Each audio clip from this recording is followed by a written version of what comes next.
अस्सलाम वालेकुम एवरीवन। उम्मीद है कि आप सब ठीक ठाक होंगे और बहुत खुश होंगे। तो आज की इस वीडियो में मैं आप लोग के साथ ये बहुत ही खूबसूरत स्टाइलिश कुर्ता की स्टिचिंग और कटिंग जो है वो शेयर करूँगी।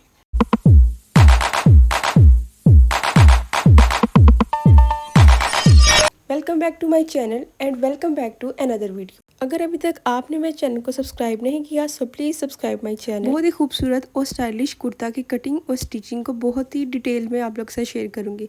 तो यहाँ पे मैंने अपने फैब्रिक को 4 फोल्ड में रख लिया है, ठीक है। यहाँ पे इसकी लेंथ जो है वो मैं ले रही हूँ 35 इंचज़, ठीक है। तो इसको मैंने 4 फोल्ड में रख लिया है। ऊपर वाली साइड जो है हम मार्क करके 35 इंच पे, तो हम नीचे वाली साइड को भी हम उसके बराबर में रख लेंगे और नीचे से जो एक्स्ट्रा फैब्रिक है ना उसकी हम कटिंग कर लेंगे। पहले इसको हमने अच्छी तरह से ठीक करके अब अरेंज करके रख लेना है। तो यहाँ पे इसकी जो मेरी साइड पे है ना वो इसकी ओपन साइड है और दूसरी साइड जो है वो इसकी 4 क्लोज साइड है, ठीक है। तो ये एक्स्ट्रा फैब्रिक को हमने कट कर लेना है। ये हम लोग बाद में स्लीव्स के लिए यूज़ करेंगे, ठीक है। तो यहाँ पे हमारी जो लेंथ जो है उस हिसाब से हमने अपने फैब्रिक को कट कर लिया है।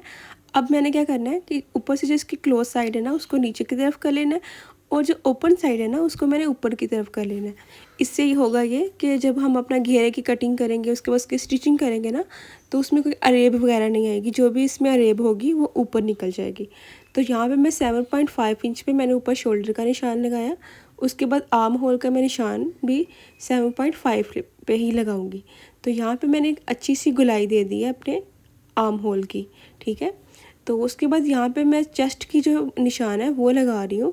तो इसकी चेस्ट जो है वो मैंने रखी थी 9.5 इंचज़। तो यहाँ पे हम इसकी मार्क लगाएंगे हम 12 इंचज़ पे। तो आप चाहे 13 या 14 भी रख सकते हैं, आपको जिस हिसाब से चाहिए। तो उसके बाद यहाँ पे इसके 13 इंचज़ के 6.5 पे मैंने निशान लगाया है जहाँ पे मैंने अपनी फ़िटिंग का निशान लगाना है। तो यहाँ पे मैंने फ़िटिंग का निशान जो है वो मैंने लगाया है 9 इंचज़ पे, ठीक है। उसके बाद मैंने इसका हिप का निशान लगाना है। हिप का निशान मैंने 10 इंचज़ रखा था, ठीक है। उसके बाद हमने लगाना है इसका घेरे का, ठीक है, कि हमने अपनी जो है ना हमारा शर्ट उसकी हमने घेरा कितना रखना है। तो घेरा मैंने इसका रखा था 10 इंचज़। 10 इंच पे निशान लगाया था और एक्स्ट्रा फैब्रिक यहाँ पे मैंने छोड़ा था 1 इंच, ठीक है। आप चाहे तो 2 इंच भी छोड़ सकते हैं।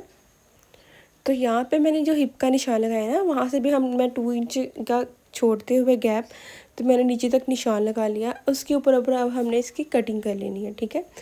तो इसका मार्जिन छोड़ते हुए कटिंग करनी है। जो हमने निशान लगाया है ना ये हमने स्टिचिंग के निशान लगाए हैं, कटिंग के निशान नहीं लगाए, ठीक है। तो यहाँ से मैंने नीचे से इसकी कटिंग स्टार्ट की है और तकरीबन 1 इंच का या 2 इंच का मैं इसका मार्जिन छोड़ते हुए इसकी मैं कटिंग कर रही हूँ। तो इसके साथ साथ मैंने इसकी स्लीव्स की भी कटिंग कर ली थी। तो स्लीव्स की कटिंग मैंने अभी तो फ़िलहाल मैंने दोनों आगे वाली फ्रंट वाला और बैक वाला इक्वल रखा है, लेकिन बाद में मैंने इसकी अंदर से फ्रंट वाली साइड को ना थोड़ी डीप कटिंग कर ली थी उसकी। तो यहाँ पर हमारी शर्ट की कटिंग है वो हो चुकी है। अब हमने करनी है इसके स्लीव्स की कटिंग।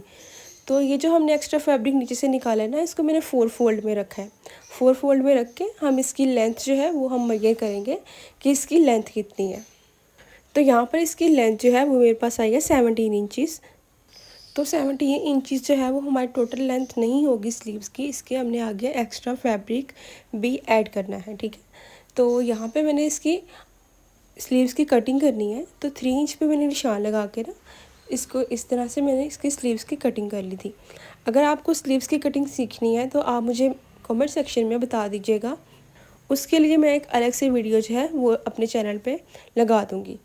तो इसकी चौड़ाई जो थी वो हमारे पास थी 8 इंचज़। तो हमने इसकी चौड़ाई को बिल्कुल उतना ही रहने देना है, उसको हमने कम नहीं करना। तो अब हम आ जाते हैं इसके नेक की तरफ। तो नेक की मैंने इसकी कटिंग जो है वो मैंने इस तरह से की थी कि ऊपर से मैंने 3.5 इंच की चौड़ाई रखी थी और 14 इंचज़ मैंने इसकी रखी थी लंबाई, ठीक है। जो हमने 3.5 इंच का ऊपर निशान लगाया है और जो हमने नीचे निशान लगाया ना हमने अपने इन दोनों निशानों को मिलाना है। लेकिन उससे पहले ये नीचे वाले निशान पे हमने 1 इंच का हमने देना है इस पर, मतलब चौड़ाई में इसका रख के निशान लगा के। तो उसके बाद हमने इस ऊपर वाले निशान को फिर उस निशान से मिलाना है। आई होप आप लोग को समझ आ गई होगी, लेकिन अगर आप लोग को समझ नहीं आई तो आप कमेंट सेक्शन में मुझसे कोई भी क्वेश्चन हो, आप किसी बारे में भी, कोई स्टिचिंग के बारे में आप लोग कुछ भी सीखना चाहते हैं तो आप मुझे मैसेज कर सकते हैं, मैं आप लोग को ज़रूर रिप्लाई करूँगी। और अगर अभी तक आपने मेरे चैनल को सब्सक्राइब नहीं किया so please subscribe my channel, ताकि हर आने वाली न्यू वीडियो का नोटिफिकेशन आप तक पहुँच सके। तो हमने जो निशान लगाया ना, हमने इसके बिल्कुल ऊपर ऊपर जो है इसकी कटिंग कर ली है। तो ये जिसका सेंटर है ना, इसकी टोटल लेंथ जो है वो, हम चौड़ाई जो है ना वो हमारे पास 1 इंच है नीचे से। ऊपर से नहीं मैं बात कर रही, नीचे से बात कर रही हूँ। मतलब कि हमने टोटल हमारे पास 1 इंच है, मतलब कि इसका हमने हाफ जो है ना, मतलब अगर 2 फोल्ड में हमने फैब्रिक रखा है तो इसका हमने हाफ इंच पे निशान लगाना है। तो ये मैंने लिया है जिग-जैग में बुकरम, जो कि हमने इसके पोंचे पे हमने यूज़ की थी। तो यहाँ पर इसको मैं इसके नेक के लिए भी यूज़ कर रही हूँ। तो ये बाज़ार से भी मिल जाती है ईज़िली, और आप घर में भी इसको कट कर सकते हैं। तो एक्स्ट्रा जो थी वो मैंने इसको नीचे से कट कर लिया, ठीक है। सेम इसी तरह से हमने दूसरी साइड पे भी ऐसे ही बुकरम जो वो जोड़नी है। आयरन की हेल्प से हमने उसको साथ चिपका लेना है, और आपने इसको अच्छी तरह से आयरन करना है, ताकि आप लोग जब आप लोग इसको स्टिच करें ना तो ये मतलब कि अलग ना हो जाए, अच्छी तरह से साथ इसके चिपक जाए। तो इसके प्लाज़ो की भी मैंने अपनी चैनल पे वीडियो डाली है, बहुत ही खूबसूरत इसका प्लाज़ो जो है वो स्टिच हुआ था। आप लोग, अगर आप लोग को उसकी वीडियो चाहिए तो आप मेरे चैनल पे जाकर देख सकते हैं। बहुत ही खूबसूरत इसका प्लाज़ो जो है वो रेडी हुआ था। तो यहाँ पर मैं इसके एक साइड की जो बुकरम है वो मैंने लगा ली है। अब मैं लगाऊंगी इसकी दूसरी साइड की बुकरम। तो बुकरम को मैंने पहले कट नहीं किया था, जब मैंने इसके ऊपर रख के हाफ उसको जो अटैच कर लिया था ना, उसके बाद मैंने इसको, तो यहाँ पे मैंने बुकरम को अच्छी तरह से शर्ट के साथ जो प्रेस कर लिया था, तो अच्छी तरह से ये उसके साथ चिपक गई थी। तो उसके बाद हमने क्या करना है, मैंने फैब्रिक लिया था एक्स्ट्रा फैब्रिक। तो इसकी चौड़ाई जो थी वो मैंने ली थी 3 इंचज़, ठीक है। तो इसकी लेंथ जो है वो आप लोग इस हिसाब से, मतलब कि इससे ज़्यादा ही लीजिएगा, ताकि एक्स्ट्रा जो कि बाद में कट हो जाएगी। तो इसको हमने इसको बिल्कुल बराबर में अपने नेक के रख के, तो हमने इसके बिल्कुल साथ साथ बुकरम के स्टिच लगानी है। तो ये आप लोग देख सकते हैं, इस तरह से आपने इसको स्टिच करना है। मतलब कि ना आपकी जो सिलाई है वो बुकरम के ऊपर आए, ना ज़्यादा बुकरम से दूर आए, बिल्कुल बुकरम के साथ साथ आनी चाहिए। तो ये आप लोग देख सकते हैं कि एक्स्ट्रा फैब्रिक इसके बीच वाला जो था वो मैंने कट कर लिया था। तो ये मैं दूसरी साइड की इसकी सिलाई लगा रही हूँ। तो सेम आप लोगों ने इसको भी वैसे ही ध्यान से लगाना है कि आपकी सिलाई जो है वो बुकरम के ऊपर ना आए, और नोक पे ले जाके ना आपने मशीन के पाँव को उठा के तो घुमा के ना उसको फिर आप लोगों ने आगे वाली सिलाई लगानी है, ठीक है। तो यहाँ पे इसका भी मैं एक्स्ट्रा फैब्रिक जो कट कर लूँगी, और इसके सेंटर में छोटू सा कट लगा रही हूँ। तो यहाँ पे मैंने इसको नीचे की तरफ टर्न करके तो अच्छी तरह से मैंने प्रेस कर लिया है। इसके बीच वाला जो फैब्रिक है मैंने प्लाजो के साथ कर लिया था, तो इस पर मैंने पिनटेक्स डाली है, तकरीबन 2 पिनटेक्स के बाद आके 2 पिनटेक्स डाली थी। और जो 2 पिनटेक्स है ना, इनके दरमियान में हाफ इंच का डिस्टेंस था, और उसके 2 के और आगे वाली 2 के दरमियान में 1 इंच का डिफरेंस था। उसके बाद इसके ऊपर मैंने लगा ली है ये वाली लेस, मतलब कि जहाँ पे हमने ज़्यादा गैप छोड़ा है ना इसके पिनटेक्स के दरमियान में, उसके बिल्कुल सेंटर में रख के मैंने इसकी लेस लगा ली थी। तो यहाँ पे मैं इसको जो फैब्रिक अंदर इसके लगा रही हूँ ना, उसके मैंने ऊपर वाली साइड पे 6 इंच का छोड़ के और उससे नीचे लगानी शुरू की थी ऊपर से, मतलब कि नेक के लिए मैंने छोड़ा था वो। तो ये आप लोग देख सकते हैं, मैंने पिन्स के साथ इसको अच्छी तरह से अटैच कर लिया। तो अब हमने इसको करना है सिलाई। तो ठीक है, जो हमने इसके आगे जिगजैग बनाया है ना, बिल्कुल हमने इसके ऊपर ऊपर जो है सिलाई को ले जाते हुए, तो हमने इसको अच्छी तरह से जो फैब्रिक है ना सेंटर वाला, उसको हमने इसके साथ अटैच कर लेना है। मतलब कि जैसे हमारी इसकी नेक की शेप आ रही है, बिल्कुल हमने इसके ऊपर ऊपर सिलाई लगाते जाना है। तो ये बहुत ही ईजीली हमारा नेक जो है वो रेडी हो जाएगा। तो इसके अंदर वाला जो एक्स्ट्रा फैब्रिक है ना, उसको मैंने बाद में तरपाई कर लिया था। तो ये आप लोग देख सकते हैं कि इसका नेक कुछ इस तरह से रेडी हुआ है। तो मैंने इसको पहले पूरा स्टिच करने के बाद मैंने इसकी पिन जो थी ना, उसको मैंने उतार दिया था। अब हमने करना है इसका शोल्डर जो है वो अटैच करना है, फ्रंट का और बैक का। तो यहाँ पे बीच वाला फैब्रिक है उसको मैं अंदर की तरफ फोल्ड कर रही हूँ। तो इसको मैंने बाद में तरपाई कर लिया था। तो बिल्कुल हमने बराबर में शुरू से रखना है नीचे वाले फैब्रिक को और ऊपर वाले फैब्रिक को, और इसकी सिलाई को शुरू से ले जाते हुए हमने दूसरी साइड पर लेके जाना है, और इसी सिलाई के साथ हमने दूसरा इसका शोल्डर जो है वो भी अटैच कर लेना है। इसका भी सेम मैंने वही किया था, एक्स्ट्रा फैब्रिक को मैंने अंदर की तरफ फोल्ड कर लिया था जहाँ पे हमने बुकरम लगाई थी। अब हमने इसकी करनी है स्लीव्स जो है वो अटैच करनी है। तो यहाँ पे मैंने इसके दरमियान में लगा लिया था कट लगाने के बाद अब मैं कर रही हूँ इसको अपने शर्ट के साथ अटैच। हाफ़ साइड जो है वो मैंने पहले अटैच कर ली थी और दूसरी हाफ़ साइड जो है वो मैंने बाद में अटैच की थी। तो मैं हमेशा अपने स्लीव्स को इसी तरह से अटैच करती हूँ, हाफ़ साइड अटैच करके उसके बाद सेकंड हाफ़ साइड जो है वो मैं बाद में अटैच करती हूँ। इस तरह से होता ही है कि आप लोगों का जो इसका सेंटर है ना, स्लीव का जो हमने कट किया होता है वो बिल्कुल ऊपर से शोल्डर से इक्वल आता है, बराबर में आता है, ना उधर को जाता है, ना आगे को जाता है, ना पीछे को जाता है। तो आप लोग भी बताइएगा कि आप लोग किस तरह से स्लीव्स को अटैच करते हैं। तो इसको मैंने बिल्कुल मतलब कि हाफ़ इंच का गैप छोड़ते हुए तो इसको भी मैंने इसी तरह से अटैच कर लिया था। दूसरा स्लीव भी हमने सेम ऐसे ही अटैच कर लिया था। तो उसके बाद अब मैं लगा रही हूँ इसकी फ़िटिंग की सिलाई। तो फ़िटिंग की सिलाई मैं कैसे लगा रही हूँ कि इसका जो मैंने ऊपर से हमारे जो स्लीव जहाँ से अटैच हुआ है ना, और वहाँ से जो हमने चेस्ट की स्टिचिंग का जो निशान लगाया था ना, हमने वहाँ से अपनी सिलाई को स्टार्ट करना है और हमने इसको लेके जाना है हिप तक, जो निशान लगाया है वहाँ तक। तो उसके बाद मतलब आगे से जो स्लीव्स है ना वो मैंने बाद में रेडी की थी। तो इसको मैंने बिल्कुल मतलब कि फ़िटिंग की सिलाई तक लेके आई हूँ। यहाँ से मैंने थोड़ा सा इसको फ़िटिंग की अच्छी सी शेप दे के मैं इसको सिलाई को नीचे तक ले गई थी, हिप की सिलाई तक, ठीक है।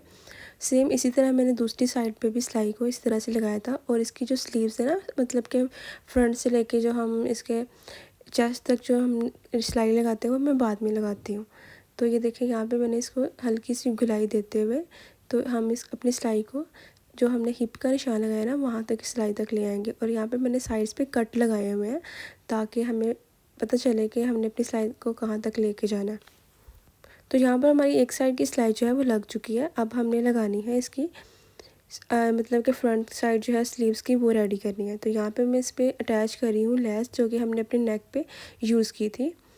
तो यहाँ पे मैं हाफ़ इंच का गैप छोड़ते हुए अपनी लेस को अटैच कर रही हूँ और मैंने इसकी सिलाई को बिल्कुल इसके किनारे पे लगाया था, मतलब कि ज़्यादा हमारी लेस के ऊपर ना आ रही थी ना नीचे जा रही थी। बिल्कुल उसकी जो वाइट वाइट सी पट्टी नज़र आ रही है ना उसके ऊपर ऊपर मैंने इसकी सिलाई को लगाया था। तो इसके साथ अभी हमने इस एक्स्ट्रा फैब्रिक जो है वो भी अटैच करना है। उसका भी मैं आपको बताऊंगी कि उसकी चौड़ाई आपने कितनी रखनी है और किस तरह से आपने उसको इसके साथ अटैच करना है। तो ये हम एक साइड की लेस में लगा रही हूँ। सेम इसी तरह से मैंने दूसरे स्लीव की लेस जो है वो भी मैंने लगा ली थी। तो यहाँ पर जो हमने लेस लगाई थी ना, एक्स्ट्रा फैब्रिक जो इसको आ रहा था वो हमने नीचे की तरफ करके बिल्कुल इसके ऊपर ऊपर जो इसकी मतलब के किनारे पे हमने एक सिलाई लगा लेनी है। इससे होगा ये कि इसकी बहुत ही अच्छी सी एक शेप आ जाएगी। आप चाहें तो आप पहले लगा लें या फिर हम इसका जब आगे वाला जो पार्ट है ना वो अटैच करेंगे तो तब भी सिलाई लग जाएगी। आप चाहें तो सिंगल लगा लें इस तरह मतलब कि बाद में लगा लें, या फिर इस तरह से डबल सिलाई लगा लें, मतलब पहले ये लगा लें और जब दूसरा पार्ट जो है वो अटैच करेंगे तो फिर उसकी भी सिलाई लग जाएगी। जिस तरह से आप लोग को ईजी लगता है आप लोग उस तरह से कर लीजिएगा। तो ये देखें मैंने इसका एक्स्ट्रा फैब्रिक जो है यहाँ पे मैंने लिया था ये 3 इंच का। तो हाफ़ इंच में अंदर की तरफ इसका दबाव रखते हुए बिल्कुल इसके किनारे पे सिलाई लगा रही थी। तो ये मैं सिलाई की मैं बात कर रही थी कि आप लोग चाहें तो आप इस सिलाई के साथ ही अटैच मतलब कर रहे हैं ना, उसी सिलाई के साथ ऊपर वाली सिलाई तो लग ही जाएगी। तो यहाँ पर हमने 17 इंचज़ ली थी ना अपने स्लीव्स की लेंथ, तो 3 इंच हम ये वाला ऐड कर रहे हैं। तो इस तरह से तकरीबन 19 इंच की मैंने जो स्लीव्स है ना वो मैंने रेडी की थी। तो अब हमने क्या करना है, ये अटैच हो गया। अब मैंने इसके फ्रंट वाली साइड पे ना मैंने इसका मशीन का टांका जो था उसको बड़ा करके तो मैंने इस पर रफ़ सी सिलाई लगाई है। उसके मैंने एक तरफ से धागा खींचा है और इसमें चुनट्स आ गई हैं। तो इससे आगे से ना हमारी बहुत ही फ्लफ़ी सी स्लीव जो है वो बनी थी। तो यहाँ पे मैंने अपने प्लाज़ो के साथ का फैब्रिक लिया है, तकरीबन ये था 1.5 इंच का। तो इसको मैंने यहाँ पे इसके ऊपर रख के, तो ये मैंने इसकी बैक साइड पे रख रही हूँ, फ्रंट साइड पे नहीं रख रही। तो इसके ऊपर रख के तो हमने बिल्कुल चुनट्स के ऊपर इस फैब्रिक को रखना है और थोड़ा सा दबाव देते हुए हमने अपनी सिलाई को लगा लेना है। तो यहाँ पे आपने एक चीज़ का ध्यान रखना है कि आपने आगे से जितनी खुली स्लीव्स रखनी है ना उस हिसाब से आपने इसकी चुनट्स जो है वो डालनी है। और दूसरे स्लीव के जब हम डालेंगे ना तो उसको हम इसके साथ मेजर करके उस हिसाब से फिर हम उसका भी आगे से रखेंगे कि हमें कितना वो खुला चाहिए। तो ये मैं इसके चुनट्स ठीक कर एक हाथ से चुनट्स ठीक कर रही थी और मतलब साथ साथ चुनट्स ठीक कर रही थी और साथ साथ मैं इसके ऊपर जो है ये पट्टी जो है वो अटैच करी थी। तो ये मैंने अरेब में नहीं ली, ये मैंने बिल्कुल सीधी पट्टी ली है। तो यहाँ पर मैं इसको अटैच करने के बाद मैं इसको फ्रंट साइड पे फ़ोल्ड कर लूँगी तो फिर हमारी बहुत ही अच्छी सी जो स्लीव्स थी वो रेडी हो गई थी। तो ये आप लोग देख सकते हैं कि मैं इसकी चुनर्स को बिल्कुल सही करके तो मैं इसके ऊपर वाले फैब्रिक को अटैच कर रही हूँ। ऐसा नहीं करना आप लोगों ने कि बस सिलाई ऊपर वाली लगा दी, नीचे से जैसे मर्ज़ी फैब्रिक है, कोई मतलब कि देख नहीं रहे आप लोग। तो ये आप लोग देख रहे हैं। तो ये चुनर्स को मैं ठीक करते हुए मैंने अपनी जो पट्टी है ना इसके बराबर में मैंने इसको कर लिया था। तो इसके ऊपर मैंने ये सिलाई लगा ली। उसके बाद मैं इसको करूँगी फ्रंट साइड की तरफ फ़ोल्ड। तो इस तरह से आपने इसको फ्रंट साइड की तरफ फ़ोल्ड कर लेना है। तो ये एक हिसाब की हमारी गुम सिलाई हो जाएगी। मतलब कि जितना भी हमारा एक्स्ट्रा फैब्रिक है जो हमने इसके साथ एक्स्ट्रा जो ऑरेंज कलर का फैब्रिक ऐड किया है उसका और हमारी स्लीव का वो इसके अंदर चला जाएगा। तो ये हमारी गुम सिलाई जो है वो लग जाएगी। तो बिल्कुल आपने इसको फ़ोल्ड करते हुए जितनी आपको चौड़ाई चाहिए ना आगे से आपने उस हिसाब से रख के और जितना एक्स्ट्रा फैब्रिक होगा उसको अंदर की तरफ फ़ोल्ड करके तो बिल्कुल इसके ऊपर हमने सिलाई लगानी है। मतलब कि हमारी सिलाई जो है वो इस बुकरम के ऊपर आनी चाहिए, शर्ट के बुकरम के ऊपर नहीं आनी चाहिए, इसके ऊपर आनी चाहिए, तभी ये हमारी फ़ोल्ड जो है वो अच्छी तरह से होगा। तो यहाँ पर आप देख सकते हैं कि हमने अपनी सिलाई जो है वो लगा ली है। तो अब हमने क्या करना है, आगे से अपनी स्लीव की जितनी चौड़ाई हमें चाहिए ना उतनी रख के बाकी हमने सिलाई लगा देनी है। और जितना एक्स्ट्रा फैब्रिक ज़्यादा होगा अगर बीच में तो उसको हम बाद में कट कर लेंगे। तो यहाँ पे मैं स्लीव के शुरू से लेके ये अपनी सिलाई को मैं चेस्ट की जो सिलाई जहाँ पे हमने निशान लगाया ना उस सिलाई तक लेके जाऊँगी, क्योंकि फ़िटिंग की सिलाई जो हमने वो पहले ही लगा चुके हैं। तो यहाँ पर हमारी स्लीव जो है वो अटैच हो गई हैं, रेडी हो गई हैं। और नेक जो है वो भी हमारा रेडी हो गया। बैक नेक भी मैंने कट करके उसका भी मैंने एक्स्ट्रा फैब्रिक लगा के उसका भी मैंने रेडी कर लिया। अब हमने करना है इसका घेरा और इसके चाक जो है वो रेडी करने हैं। तो यहाँ पे जो लेस जो है ना हमने अपने स्लीव्स पे और अपने नेक पे यूज़ किया है उसको मैंने कट करके ना तकरीबन ये 2.5 या 3 इंचेस इसकी लेंथ थी। तो इसको मैंने करके इसको मैंने उल्टा रखा है। राइट साइड जो है वो इसकी नीचे की तरफ है और रॉन्ग साइड जो है ये इसकी ऊपर की तरफ है। तो मैंने आयरन की हेल्प से ना एक्स्ट्रा फैब्रिक जो है उसको फ़ोल्ड करके और एक मैंने उसके ऊपर ना निशान लगा लिया कि इसके ऊपर मैंने इसको अपनी लेस को अटैच करना है। तो यहाँ पे मैं जितने मतलब कि हमारी लेस की लेंथ है ना उतना ही गैप छोड़ के तो मैं लेसेस को अटैच करती जा रही थी। तो ये एक न्यू डिज़ाइन है दामन का और चाक्स का कि आप लोग लेसेस को कट करके इस तरह से उसको अटैच करें तो बहुत ही खूबसूरत लगती है। तो यहाँ पे मैंने इसके घेरे पे लेस जो है वो मैंने लगा ली है। अब मैंने इसकी लगाई थी लेस इसके मतलब कि घेरे पे चाक्स पे सेम ऐसे ही आपने लगानी है। तो यहाँ पे मैं लेस जो ज़्यादा हो गई थी तो उसको मैं थोड़ा सा कट करके ना तो फिर मैं थोड़ा छोटा कर लिया था उसको कि मतलब कि जितना हमारा ऊपर से नीचे तक घेरे तक रह गया ना उस हिसाब से फिर हम उतनी ही लेस जो है वो अटैच करें, ज़्यादा ना करें, क्योंकि एक्स्ट्रा तो वो नीचे की तरफ चली जाएगी तो वो फिर अंदर की तरफ फोल्ड ही हो जाएगी, उसका कोई फ़ायदा नहीं है। अगर आप मेरे चैनल पे न्यू हैं और आपने अभी तक मेरे चैनल को सब्सक्राइब नहीं किया so please subscribe my channel. Don't forget to comment, like and share my videos. So यहाँ पर हम एक साइड की जो है फ्रंट साइड की हमने रेडी कर ली है। अब मैं कर रही हूँ बैक साइड का रेडी। तो सेम इसी पैटर्न से आप लोगों ने इसकी तीनों साइड मतलब घेरा और चाक जो है वो रेडी कर लेने हैं। इसके बाद मैंने इसका किया था साइड से फ़ोल्ड। मतलब कि आयरन की हेल्प से पहले ही मैंने मार्क लगा लिया था कि इतना एक्स्ट्रा फैब्रिक है और ये अंदर की तरफ फ़ोल्ड होना है। आप चाहे तो तरपाई कर लें लेकिन मैं यहाँ पे इसकी सिलाई लगा रही हूँ। तो आपने बिल्कुल हल्के हाथों से सिलाई लगाएंगे ताकि इसमें कोई बल या सरूटे वगैरह ना आए। तो यहाँ पे बिल्कुल मैं इसके साथ साथ लगा रही हूँ सिलाई। तो यहाँ पे ये ना हमारा घेरा मतलब कि चाक्स एक साइड की सिलाई लगी है, अब हमने घेरे की सिलाई लगानी है। तो ये मैं इसकी इस तरह से मैंने नोक बनाई है एक्स्ट्रा फैब्रिक को अंदर की तरफ फ़ोल्ड करके। तो इसकी मैंने ना एक अच्छी सी नोक रेडी कर ली थी और इसको मैंने बाद में किया था तरपाई यहाँ नोक से। बाकी तो सिलाई लगा रही हूँ लेकिन यहाँ से मैंने इसको तरपाई कर लिया था। आप चाहे तो सिलाई भी लगा लें, कोई इशू नहीं है। तो मैंने अपनी सिलाई को यहाँ से उठा के अब मैंने घेरे के फ्रंट साइड पे मतलब के जो एक्स्ट्रा फैब्रिक को फ़ोल्ड किया है उसके मैंने उसके ऊपर सिलाई लगानी है। तो यहाँ पर मैंने इसकी एक साइड जो है वो मैंने रेडी करने के बाद फिर मैंने इसकी दूसरी साइड को भी सेम इसी तरह से रेडी किया था, इसी तरह से लेस लगाई थी और ऐसे ही मैंने उसके साइड्स को और उसके घेरे को फ़ोल्ड कर लिया था। ठीक है। तो यहाँ पे मैं अपनी सिलाई को यहाँ ऊपर तक ले जाते हुए ना तो यहाँ से मैंने अपनी सिलाई को ले जा के तो इस तरह से घुमा के दूसरी साइड पे ले आई थी। तो फिर हमने इसको दूसरी साइड भी रेडी कर ली थी। ये है जी हमारे कुर्ते का फाइनल लुक। उम्मीद है कि आप लोगों को वीडियो बहुत पसंद आई होगी। और अगर अभी तक आपने मेरे चैनल को सब्सक्राइब नहीं किया so please subscribe my channel. Don't forget to like comment and share. तो ये है हमारे कुर्ते का फाइनल लुक। उम्मीद है कि आप लोग को वीडियो बहुत अच्छी लगी होगी और इसकी प्लाजो की वीडियो मैं ऑलरेडी अपने चैनल पे डाल चुकी हूँ। तो ये आप लोग देख सकते हैं कि पहना हुआ भी बहुत ही खूबसूरत लग रहा था। आप लोग भी ज़रूर बनाइएगा और ज़रूर शेयर कीजिएगा। तो यहाँ पे आप लोग देख सकते हैं कि कोई मैंने इसमें एक्स्ट्रा डिज़ाइनिंग नहीं की, कोई एक्स्ट्रा लेसेस जो है वो अटैच नहीं की। बहुत ही सिंपल और बहुत ही खूबसूरत लग रहा था ये पहना हुआ। उम्मीद है आप लोगों को बहुत ही पसंद आया होगा। मिलते हैं नेक्स्ट वीडियो में, तब तक के लिए अपना बहुत ज़्यादा ख्याल रखिएगा। ओके जी, रब रखा।